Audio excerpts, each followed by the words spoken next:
Hello, Catholic Life. My name is Sabina Marroquin. I am a campus minister here at UD, and I've seen so many of you around, but I haven't had the chance to talk to all of y'all yet, so I'm just really grateful that we have a few minutes to reflect and pray together today. And what a special day to do that as we enter into Holy Week. We know this next week is the culmination of what we've been preparing our hearts for throughout this Lenten season. But even as I say these words out loud to you right now, there's a part of me that thinks, am I prepared? Did I really try my best to live out, these pillars of prayer and fasting and almsgiving this Lent? And this part of me starts to focus on all the ways I feel like I didn't quite measure up or somehow failed at Lent this year. And don't get me wrong, I think it is very important for each of us to ask ourselves where we're at in our walk of discipleship and honestly reflect on how we can take that next step that closer to Christ. But instead of looking inward and focusing on what we have done this Lent, no matter how valiant or lackluster our efforts may have been, I want to invite us to look outward and set our hearts on what Christ has done for us this Holy Week. Because here's the thing, even if you and I gave until we had nothing left and rooted our entire day in prayer and fasted in ways that reminded us of our complete dependence on God, even if we did all of that perfectly each day this Lenten season, we still couldn't do for ourselves what Christ does for us in the Paschal Mystery. Salvation doesn't come from my own efforts towards perfection, but from God's perfect love for each of us. And that's the truth I want to ground myself in this Holy Week. This doesn't mean we don't put effort in our spiritual lives, but that means when we feel ashamed by how our Lent has gone, or that becomes a barrier to our prayer, or prevents us from entering into this holy time in our faith, we need to refocus ourselves on Christ.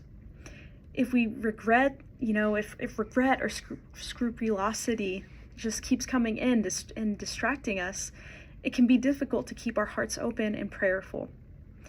Lucky for us, there is no lack of opportunities to participate in liturgies this week. The Triduum is such a beautiful expression of our faith. So much of what we believe as Catholics is reflected in the Paschal Mystery. And this is important, so let's take a moment to clarify that term. One of my favorite books on spirituality is The Holy Longing by Father Ron Rolheiser.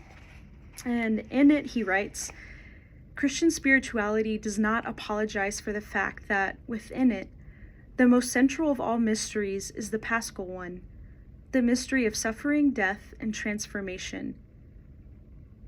In Christian spirituality, Christ is central, and central to Christ is his death and rising to new life, so as to send us a new spirit. We pay lip service to the fact that the key thing that Jesus did for us was to suffer and die, but we seldom really try to understand what that means and how we might appropriate it within our own lives. The Paschal Mystery is the mystery of how we, after undergoing some kind of death, receive new life and new spirit. So we see this Paschal Mystery unfold before us in a very clear way during the Triduum. And if you're able to attend Holy Thursday, Good Friday, Easter Vigil, or Easter Sunday liturgies, I encourage you to participate however much you can. It helps us focus on Christ instead of ourselves by prayerfully walking us through Christ's passion, death, and resurrection while giving us time to reflect on each one. Another way I like to pray is with music, so I have a song recommendation for you.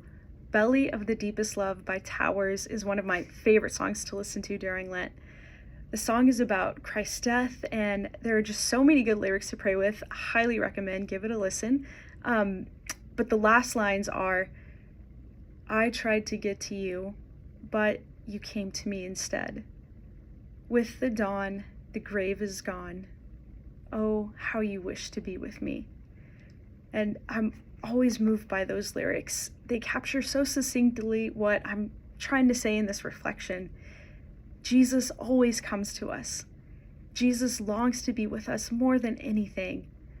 And that is truly good news.